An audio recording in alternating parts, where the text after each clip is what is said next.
अस्सलाम वालेकुम। मेरा नाम कदस भट्ट। इस वीडियो में आपके साथ मैं क्रिप्टो मार्केट की ताज़ा तरीन अपडेट्स न्यूज़ और उन अपडेट न्यूज़ के ऊपर मैं अपना एनालिसिस शेयर करता हूँ।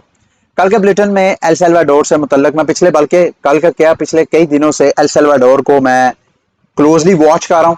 आपको भी उस हवाले से अपडेट कर रहा हूँ।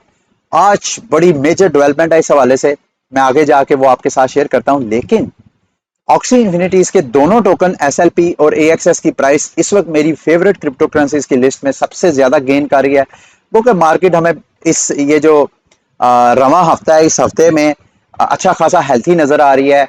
मुख्तलिफ क्रिप्टो करेंसी जो है वो 20% 30% गेन करती हुई नजर आ रही हैं। इसकी प्राइस के पीछे क्या फंडामेंटल चेंजेस हुए हैं वो मैंने आपके साथ शेयर करने हैं। एसएलपी की प्राइस ऑलमोस्ट 20% पंप हुई है और एएक्सएस जो इसका टोकन है वो तकरीबन 15% इस पंप हुई है पिछले 24 घंटों की मैं बात कर रहा हूँ। उसकी मेन वजह वो ये है, इन्होंने ऑक्सी इन्फिनिटी की ओरिजिन से मुतल्लक मैंने आपको शायद 2-4 दिन पहले एक बुलेटिन किया था जिसमें मैंने आपको बताया कि ऑक्सी इन्फिनिटी के बारे में ये मार्केट में अफवाह फैलाई जा रही है कि ये अपनी ओरिजिन गेम को डिले कर रहे हैं, जो कि कई माह तक डिले हो सकती है। लेकिन कल इनके जो फाउंडर हैं जियोज, उन्होंने दोबारा ट्विटर पे आके कहा जी कि ऐसा नहीं है, हम पूरी कोशिश करेंगे कि इस माह के एंड तक अपनी ओरिजिन को लॉन्च करें। अगर ये इस माह की एंड तक नहीं भी करते हैं तो अगले माह के जो पहले 1-2 हफ्ते हैं उसमें मुझे लग रहा है कि शायद ये ओरिजिन गेम लॉन्च करें। एक तो ये पॉजिटिव इंपैक्ट आया जिसकी वजह से इनके जो टोकन्स की प्राइसेस हैं वो अप्रिशिएट हो रही हैं, और शायद अगर इसी तरह बुलिश एनवायरनमेंट रहा तो मजीद अप्रिशिएट हो। दूसरी एक और इंपॉर्टेंट अपडेट हुई है, ऑक्सी इन्फिनिटी की जो ओरिजिन की जो गेम्स जो पुराना वर्जन था उसमें ऑक्सिस के जो 4 पार्ट्स थे, यानी उसका माउथ, उसके सींग, उसकी दुम और उसकी बैक, ये 4 जो पार्ट्स थे उनके मुख्तलिफ किस्म के कार्ड्स है जिनके जरिए जो ऑक्सी प्लेयर्स थे, गेमर्स थे, वो यूज करके तो गेम प्ले करते थे। अब उन्होंने उसको थोड़ा एक्सटेंड किया। अभी for the first time in their history उन्होंने अब जो कान है यानी ईयर्स के कार्ड भी लॉन्च किए हैं। ये वो सारी लिस्ट है, जैसे ही आई है ये देखें, मैं आपको दिखाता हूँ। रेप्टाइल के कार्ड्स हैं, कौन कौन से कार्ड्स हैं रेप्टाइल के, कितने 6 कार्ड रेप्टाइल के हैं, 6 कार्ड एक्वा के हैं, और इसी तरह 20 जितनी इनकी क्लासेस हैं उनके डिफरेंट डिफरेंट कार्ड्स हैं। अगर आपने मजीद इसको स्टडी करना है तो इसका लिंक मैं इस वीडियो की डिस्क्रिप्शन में दे दूंगा, आप उसको ओपन करके तो आप इसको स्टडी कर सकते हैं। एज अ इन्वेस्टर मैंने आपको बताया था कि जब ये अपना ओरिजिन गेम लॉन्च करेंगे और इसके साथ साथ जैसे कि इन्होंने प्लेज किया था चंद माह पहले कि ये ऑक्सी इन्फिनिटी को एक गेमिंग इकोसिस्टम बनाना चाहते हैं जिसमें ये दीगर जो गेमर्स हैं उनको भी इनवाइट करना चाहते हैं कि वो अपनी गेम्स वगैरह हमारे प्लेटफॉर्म के जरिए लॉन्च करें। अगर वो ऐसे करेंगे तो इनकी जितनी रिसोर्सेज हैं उनको ये ऑफर करवाएंगे। खसूसन जो इनका रोनन वॉलेट का रॉन टोकन है वो भी उससे ऑफर करवाएंगे, तो उससे रॉन टोकन की यूटिलिटी बढ़ने की वजह से उसकी प्राइस भी अप्रिशिएट हो सकती है। ये सब है, होगा, हुआ नहीं है, ये गा आने वाले वक्त की एक असेसमेंट है। ये गलत भी हो सकती है, ये सही भी हो सकती है। तो आपने अगर इसमें इन्वेस्टमेंट करनी है तो प्रॉपरली रिस्क मैनेजमेंट के साथ करनी है। और बिटकॉइन बिटकॉइन जो है वो 40,000 की प्राइस के ऊपर है इस वक्त जब मैं वीडियो बना रहा हूँ। ऑलमोस्ट 43,170 की प्राइस पे ट्रेड हो रहा है, और मैं तो इसको क्लोजली ऑलरेडी आप लोगों को बता चुका हूं कि जब तक ये प्राइस रेंज 46,000 को ये क्रॉस नहीं करता और उस वक्त तक 50,000 तक इसका जाना जो है वो मुझे मुश्किल लग रहा है। और उसके बाद जो 200 की मूविंग एवरेज है जो कि ऑलमोस्ट 48,334 डॉलर के करीब बनती है, इसको भी अगर ये क्रॉस करेगा तो फिर मैं बड़े कॉन्फिडेंस के साथ ये कह सकता हूं कि बिटकॉइन जो है अब पूरी मार्केट को बुलिश करेगा और ये अब जो है प्राइसेस अप्रिशिएट होंगी। अच्छा जी, अब आते हैं एल सल्वाडोर की तरफ। नायब बकुले नायब बकुले एल सल्वाडोर के हवाले से बिटकॉइन मैगजीन, जो कि यूं समझ लें कि इथीरियम के को फाउंडर विटालिक बटरन का बिल्कुल अर्ली एंट्री थी क्रिप्टो मार्केट में, वो बिटकॉइन मैगजीन की तरफ थी। ये इतना पुराना मैगजीन है, यूं समझ लें कि क्रिप्टो मार्केट का सबसे पहला ये मैगजीन है बिटकॉइन मैगजीन। इस इन्होंने राइटर की को खबर पकड़ के वो शेयर कर दी, तो उस पे जो नायब बकुले है एल सल्वाडोर के प्रेसिडेंट, वो बड़ा मायूस हुआ। उसने कहा जी मैं आपके मैगजीन का बहुत बड़ा फैन हूं, लेकिन जो आपने राइटर की फंड क्रिएट की है ऐसा कुछ नहीं है। जो बिटकॉइन वॉल्केनो बॉन्ड्स हैं वो हम बिट फाइनेक्स के साथ इशू करेंगे, और वो आने वाले वक्त में, और शायद the short delay is the issuance, ये जो हमने डिले किया है वो इस वजह से है क्योंकि we are prioritizing internal pension reform and we have to send that to Congress before. दूसरे लफ्जों में सदर ये कहना चाह रहा है कि हमने इस वजह से डिले किया है कि हमारे कुछ इंटरनल पेंशन से रेलिवेंट कुछ मामला हैं, फाइनेंशियल मामला हैं, और दूसरा इसकी अप्रूवल उन्होंने अपनी कांग्रेस से भी तो लेनी है, अपनी पार्लियामेंट से भी तो लेनी है, तो उस वजह से हमने उसको डिले किया है। तो जैसे ही इन्होंने नायबा कुले ने ट्वीट की, जो बिटकॉइन मैगजीन है उन्होंने वो अपनी ट्वीट डिलीट की, वो अपनी न्यूज डिलीट की। अब उसके बाद जो अगली डेवलपमेंट है, यहां तक तो खैर कोई इतनी मेजर डेवलपमेंट नहीं है। आज ये मैं आपको एक वीडियो दिखाता हूं, ये बाइनांस के हेड हैं जी सीजी साहब, ये आपको घूमते फिरते नजर आ रही हैं, इनकी सेक्रेटरी हैं, और ये हैं जी सेंट्रो डी कन्वेंशनी, ये एल सल्वाडोर में पहुंचे हैं। और नायबा कुले, ये उनकी ट्वीट आपको देख रहे हैं, I am meeting with CG Binance tomorrow. आज उन्होंने मीटिंग करनी है, आज नहीं शायद कल करेंगे वो, हाँ कल मीटिंग करेंगे। डिस्कस क्या करना है उन्होंने मेरे दोस्तों भाइयों, नॉट जस्ट वोल्केनो बॉन्ड्स, गो के अगर सीजी बाय कर ले तो उसे खुशी होगी, ये नायबा कुले कह रहे हैं कि अगर वो सीजी जो है अगर वोल्केनो बॉन्ड्स बाय कर लें तो खुशी होगी, लेकिन वो इसके अलावा और बहुत सी चीजें सीजी के साथ डिस्कस करना चाहते हैं। अब सीजी ने नीचे ट्वीट किया जी, looking forward to it, plenty to discuss. मेरा मानना यह है कि पब्लिक स्टेटमेंट ये सियासतदान कुछ भी दें, अंदर की बात यह है कि सीजी के साथ ये मीटिंग करके ये सेटल करना चाहते हैं कि या तो वो बिटकॉइन बॉन्ड्स को खुद बाय करें, क्योंकि आपको पता है बाइनांस के लिए $1 बिलियन की इन्वेस्टमेंट करना is not a big deal. जरूरी नहीं कि बाइनांस सारे का सारा बाय करे, मुमकिन है उसमें से कुछ चंक बाय करे, या एल सल्वाडोर के का जो बिटकॉइन बॉन्ड है वो इनके साथ मीटिंग करें कि आप अपने प्लेटफॉर्म में, सेंट्रलाइज एक्सचेंज में, बाइनांस में आप हमारे बॉन्ड्स को लिस्ट करें ताकि आपके यूजर हमारे बॉन्ड जो है आपके एक्सचेंज के जरिए खरीदारी कर सकें। और अगर ऐसा होता है तो ये जो मैं कह रहा था कि अगर ये 1 बिलियन, अगर ये बॉन्ड जो है ओवर सब्सक्राइब हो जाता है तो फिर मेरा ख्याल है ये रियलिटी नजर आ सकती है। और क्या है, जाहिर बात है ये जैसे डेवलपमेंट्स होती हैं तो ऐसा ऐसा मैं आपके साथ शेयर करूंगा। एक और नायबा कुले की मैंने ट्वीट आपके साथ शेयर करनी है। अमेरिका को इन्होंने FU बोला है। FU क्या है मुझे आपको बताने की जरूरत नहीं है। क्यों बोला है? क्योंकि अमेरिकी सेनेट में एक बिल पेश किया गया ये कहने के लिए कि भाई एल सल्वाडोर ने बिटकॉइन को लीगल टेंडर करार दिया है, उससे हम अमेरिकियों को क्या थ्रेट है इसके ऊपर रिसर्च की जाए। उसका बिल पेश हुआ है, उसके ऊपर नायबा कुले ने अमेरिका को FU बोला। और मेरे दोस्तों भाइयों, इसकी इस ट्वीट को पढ़ के मुझे ऐसे मेरी ख्वाहिश है कि हमारे पाकिस्तान में भी कोई ऐसा लीडर हो, कोई ऐसा स्टेट्समैन हो। सियासतदान स्टेटमैन को थोड़ा सा फर्क कर ले, पॉलिटिशियन और स्टेट्समैन में फर्क होता है। मैं चाहता हूं कि हमारे मुल्क में भी कोई ऐसा स्टेट्समैन हो जो इस तरह की करेज रखता हो कि अमेरिका बहादुर को वो FU कह सके। और अगर ऐसा इस दूसरे लफ्जों में वो उसको कहना चाह रहा है कि हमारे इंटरनल मामलात में आपको दखल अंदाजी करने की जरूरत नहीं, तो अगर इस तरह का ब्रेव एक हमारे पास था, लेकिन उस ब्रेव के साथ हम क्या सलूक कर रहे हैं और वो किस मुश्किलात का शिकार है वो भी आप सबके सामने है। और वो जिसको ब्रेव को मैंने भी वोट दिया था और बहुत से लाखों पाकिस्तानियों ने दिया था, उसने स्टेटस को का हिस्सा बन के हम सबको मायूस किया। तो खैर अभी हमारी सर्च जारी है, इस हवाले से मैंने ट्वीट भी की है। मैं तो आप सबको चाहता हूं कि आप लोग भी मेरी ट्वीट का हिस्सा बने, मेरी कैंपेन का हिस्सा बने।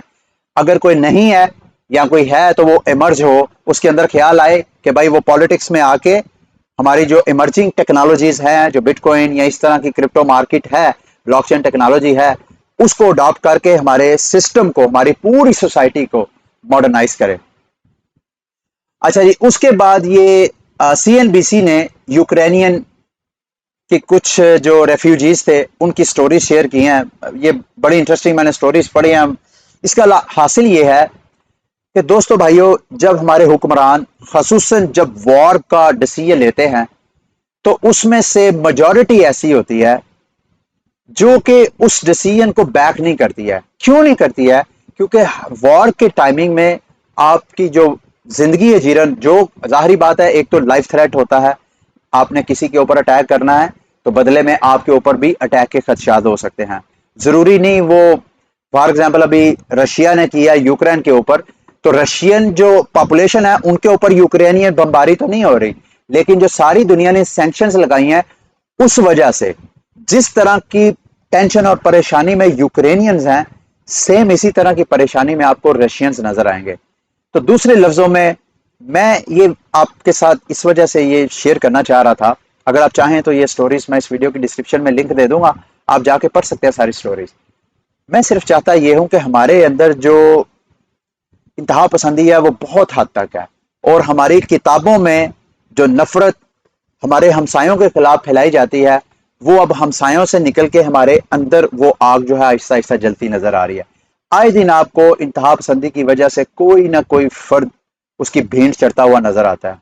हम सबको, मैं बार बार कई वीडियोस में जब कभी भी मुझे मौका मिले, मैं आप सबको ये मैसेज देता हूँ, खुदारा अपने जहन को रोशन करें, दूसरों को जीने का हक दें, ऐसा कोई काम ना करें, बेशक आजाद ख्याल है आप, बेशक तंग नजर है आप, आपकी दोनों एक्सट्रीम लेवल के दरमियान में रहें, ना ज्यादा लिबरल हैं।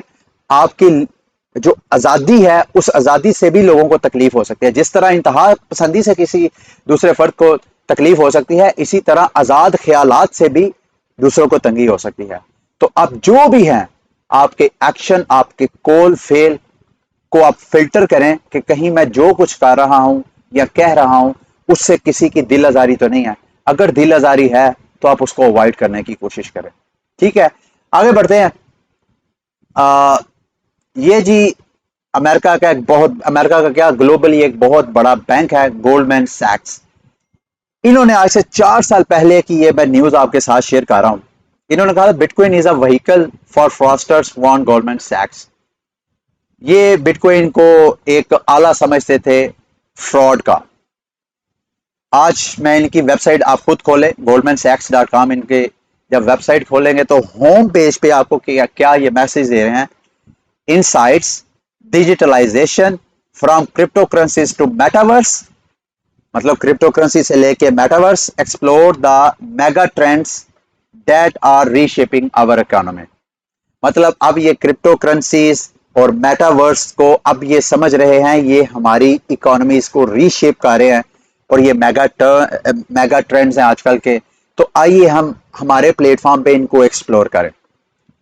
ये ग्लोबल अडॉप्शन की सूरत हाल है। कल को जो नाकदीन थे वो आज इनके हलीफ हैं, इस मार्केट के, इस टेक्नोलॉजीज के। जो नहीं अभी भी इख्तलाफ करेगा किसी भी वजह से, उसके लिए सरवाइव करना बहुत मुश्किल हो जाएगा, बेशक वो इदारे हैं या अफराद हैं। अच्छा जी, इस हवाले से ये एक जो होंडुरस के बारे में ये एक मार्केट में अफवाह थी कि शायद नेक्स्ट जो कंट्री है की कंट्रीज की एक लिस्ट है जिसमें जो कि बिटकॉइन को लीगल टेंडर करा देंगे, उसमें से होंडुरस भी थे। लेकिन उनके जो होंडुरस, मुझे माफ कीजिएगा अगर मैं सही प्रोनाउंस नहीं कर पा रहा, उनके जो सेंट्रल बैंक है उन्होंने एक स्टेटमेंट जारी किया जिसमें वो कहते हैं जी हम तो क्रिप्टो मार्केट या बिटकॉइन वगैरह को लीगल टेंडर करार नहीं दे रहे। गो के अभी तक वहां के सियासतदानों की स्टेटमेंट नहीं आई है। आपको याद होगा पिछले दिनों रशिया के सेंट्रल बैंक ने भी स्टेटमेंट दी थी जो क्रिप्टो मार्केट से हमें कौमी सतह पे जो है वो खतरा है।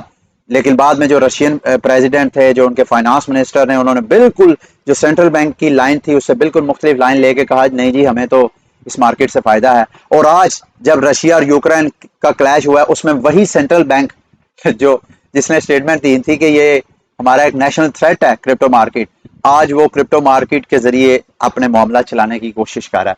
तो सेम इसी तरह सेंट्रल बैंक की तरफ से ये स्टेटमेंट है, अभी सियासतदानों की तरफ से नहीं आई है। अभी भी जो क्रिप्टो कम्युनिटी है वो वॉच कर रही है कि वहां के हुक्मरान इस हवाले से क्या स्टेटमेंट देते हैं।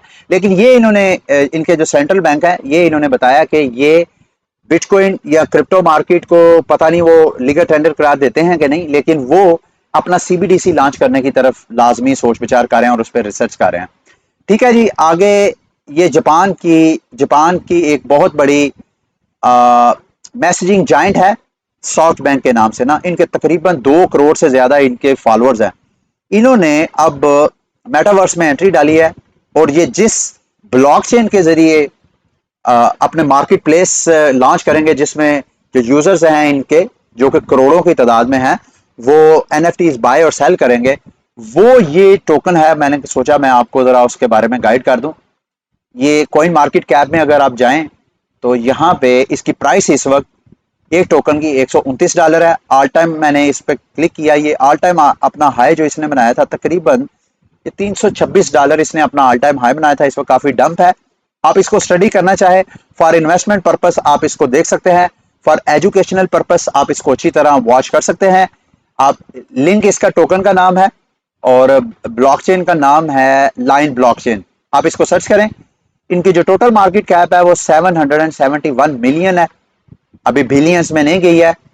और पिछले 24 घंटे में जो ट्रेडिंग वॉल्यूम है 1.3 बिलियन के करीब है। मार्केट किन किन जगह पे आप इनके टोकन बाय कर सकते हैं अगर आप बाय करना चाहें तो बिट हब है, बिट हम्प, बिट फ्रंट, ये तो एक्सचेंजेस में मुझे नजर आ रही हैं। बहरहाल इसको आपने अच्छी तरह स्टडी करके तो फिर इसमें आपने दिलचस्पी लेनी है। आप इसको क्लोजली वॉच करते रहें। इनका जो सर्कुलेशन सप्लाई है 5.9 मिलियन, टोटल मेरा ख्याल है 1 बिलियन की इनकी टोटल सप्लाई होगी। अच्छा, टोटल सप्लाई इनकी जी 6 मिलियन है। मैक्सिमम सप्लाई इसकी अभी इन्होंने बताई नहीं है, वो आप स्टडी कर लीजिएगा। मैंने सिर्फ आपको एक तरह का हिंट देना था। अच्छा जी, लास्ट न्यूज में एक्सआरपी और एसईसी के बारे में जो केस चल रहा है उसकी अपडेट आपके साथ शेयर करने लगा हूं। ये कोइन टेलीग्राफ कहते हैं जी कि इनको थोड़ा सा एसईसी को थोड़ा सा लीगल एक एडवांटेज मिला है, क्योंकि इनको SEC scores a minor victory, इनको थोड़ी माइनर सी विक्ट्री मिली है। क्यों मिली है? क्योंकि इनको मौका मिला है कि मजीद जो ये स्टडी करना चाहते थे, इनके जो फाउंडर हैं एक्सआरपी के, गार्लिंग के बारे में, उसको अदालत ने इजाजत दिया जी आप उस कार्रवाई को कंटिन्यू करें।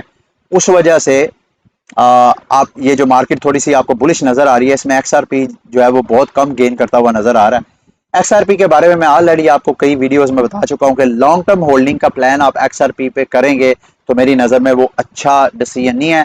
हाँ, आप ट्रेडिंग वोलेटिलिटी को लाजमी देखें। अगर मार्केट में ये अफवाह आपको नजर आती है कि यार एक्सआरपी जो है वो एसईसी का केस, लीगल केस विन कर सकता है, तो उसके बाद इसकी प्राइस को अच्छा खासा पंप आएगा, क्योंकि जैसे ही इसकी लिस्टिंग दोबारा कॉइन बेस पे या दीगर अमेरिकी एक्सचेंजेस पे लिस्टिंग होगी तो उसके बाद जाहिर बात है इसकी प्राइस को पंप आना आ सकता है। ठीक है, तो अगर ये लूज करते हैं तो फिर डंप भी हो सकता है, ये भी आपने ज़हन में रखना है। ठीक है, ये था आज का बुलेटिन।